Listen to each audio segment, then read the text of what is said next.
全國兩會期間，李強總理發表政府工作報告，當中涉及港澳嘅篇幅首次提及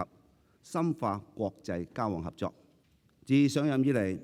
我率領商貿代表團訪問咗多個國家，包括中東、東盟同埋南美國家，每一次都獲得充實成果，展現香港超級聯繫人同埋超級增值人嘅角色，發揮香港引進來走出去嘅橋樑作用，係實踐國際交往合作、開拓商機、創造更大嘅經濟成果，讓市民可以分享到經濟紅利，改善生活。去到另一個國家，最重要呢就係開咗政府同政府嘅大門，之後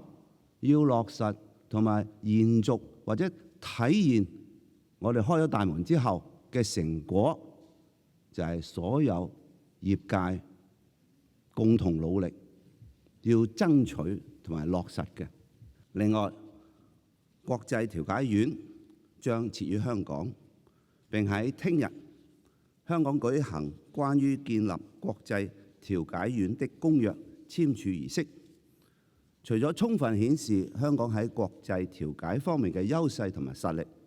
更加提升香港嘅國際地位，進一步促進香港嘅國際交往合作。我衷心感謝中央給予香港呢一個極為重要嘅國際地位。國際調解院係開創一個非常之新嘅增長點、新嘅突破點，俾特別係法律界嘅各位人士去利用呢個機會，發揮香港喺國際城市法律影響力